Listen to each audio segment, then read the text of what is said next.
Assalamualaikum warahmatullahi wabarakatuh. Perkenalkan, nama saya Muhammad Lutfi Ismail dari SMIT Tunas Bangsa. Teringat kata-kata yang sangat menginspirasi dari proklamator bangsa Indonesia, yaitu Bung Karno.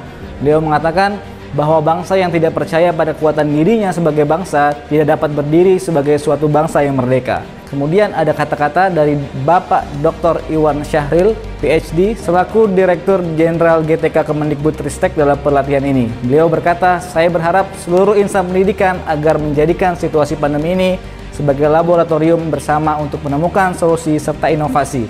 Saya mengajak semua untuk melanjutkan kolaborasi yang telah terbentuk di masa pandemi ini. Karena sekarang saatnya menata ulang pendidikan. Sekarang saatnya melihat lebih jauh apa yang sebenarnya paling dibutuhkan oleh para guru, murid, dan bangsa ini agar mampu melakukan lompatan kemajuan."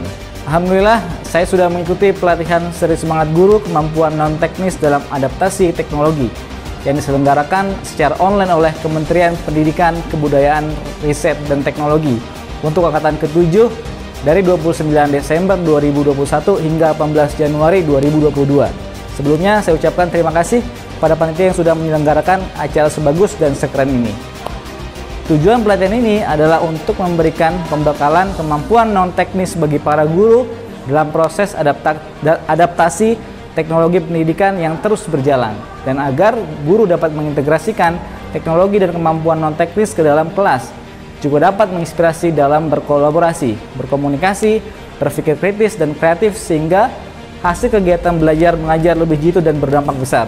Langkah belajar dalam pelatihan ini yaitu pada tahap yang pertama, peserta mendaftar di portal Guru Belajar Berbagi. Tahap 2, peserta mengikuti pelatihan yang terdiri dari 6 pelajaran. Tahap 3, peserta mendapatkan sertifikat setelah mengerjakan semua tugas dan kuis dengan total 32 jam pelajaran. Peserta dalam pelatihan ini adalah semua guru tingkat PAUD, TK, SD, SMP, dan SMA, kepala sekolah, pengawas sekolah, tenaga administrasi sekolah yang telah memiliki SIM PKB. Di setiap pelajaran, peserta akan melakukan alur yang sama, yaitu peserta menyelesaikan tes pra-penilaian di portal daring Guru Belajar dan Berbagi.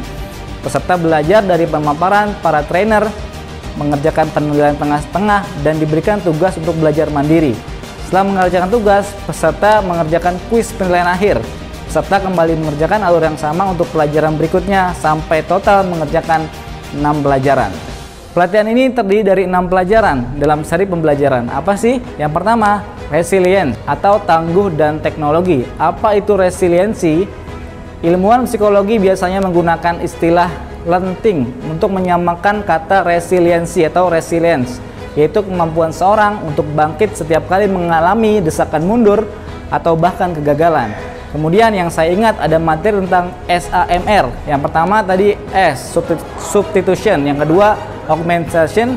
Yang ketiga, modification. Yang keempat, redefinition. Semakin matang kita dalam memanfaatkan teknologi dalam pembelajaran, semakin besar peningkatan proses dan hasil yang terjadi dalam pembelajaran. Yang kedua, critical thinking atau berpikir kritis dan teknologi. Kata berpikir kritis sudah menjadi kosakata harian kita. Dunia pendidikan menuntut guru mampu menumbuhkan berpikir kritis pada murid-murid mereka, bukan hanya sebagai kemampuan, tapi sebagai keterampilan. Praktik ini terdiri dari 2 komponen. Yang pertama, observasi, diekspresikan lewat pernyataan, "Saya baru sadar bahwa." Insight yang kedua, diekspresikan lewat pernyataan, "Saya jadi terpikir bahwa, jangan-jangan, atau pantesan." Saya jadi sadar, saya jadi terpikir, sebagai teknik latihan berpikir kritis. Kemudian ada kata, mengapa berpikir kritis dalam internet atau teknologi itu penting? Jawabannya adalah agar kita bisa menyaring informasi dengan benar dan sadar, hati-hati, disiplin, mahir, dan aktif. Yang ketiga, creativity, konten dan teknik penceritaan. Apakah konten itu? Konten adalah segala bentuk komunikasi, terutama audiovisual yang berisi sebuah informasi, hiburan, atau ajakan, seperti konten ini. Kemudian ada 3 tahapan dalam membuat konten, yaitu yang pertama membuat rencana, kedua mengeksekusi, yang ketiga memasarkan. Dan yang paling penting, kita jangan lupa jujur pada diri sendiri, selalu kembali dengan melihat diri sendiri, menarik apa enggak, informatif atau tidak, membuat peduli atau tidak. Terkait teknik penceritaan, yaitu jadikan kemampuan bercerita bukan hanya tugas untuk dikerjakan, tapi semangat belajar sesuatu yang baru, karena kemampuan bercerita akan berguna bagi seluruh kehidupan kita. Yang keempat, communication atau komunikasi efektif.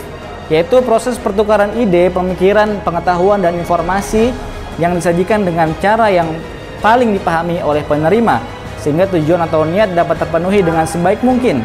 Komunikasi efektif itu bersifat dua arah, bagaimana Anda mendengarkan untuk mendapatkan makna penuh dari apa yang dikatakan dan juga membuat orang lain merasa didengar dan dipahami. Perlu ada perubahan mindset dari menganalisa dan menentukan tingkat kesalahan orang lain menjadi fokus untuk mengetahui kebutuhan kita dan orang lain. Proses perubahan memerlukan kolaborasi. Kolaborasi memerlukan komunikasi yang baik. Hasil kolaborasi dan komunikasi yang baik akan menghasilkan hubungan yang baik.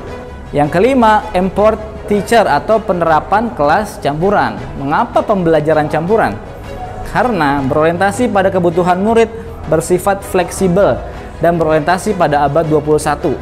Pembelajaran campuran menjanjikan pembelajaran yang optimal karena kita bisa menyediakan pengalaman belajar kepada murid sesuai dengan kebutuhan mereka dan pola belajarnya. Pembelajaran campuran bersifat lebih luas, baik untuk memenuhi kebutuhan murid, ketersediaan fasilitas belajar, keragaman akses internet, maupun kondisi pandemi yang tidak pasti. Pembelajaran campuran lebih memungkinkan bagi guru untuk memandu murid dalam menguasai 4C, yaitu critical thinking, creativity, collaboration, dan communication. Apa itu pembelajaran campuran? Yaitu 3 miskonsepsi: konsepsi esensi, sinkron, dan asinkron. Yang keenam, collaboration atau kolaborasi dan dampak. Ada beberapa pendekatan yang bisa digunakan untuk menginisiasi atau membuat kolaborasi pada komunitas atau lingkungan.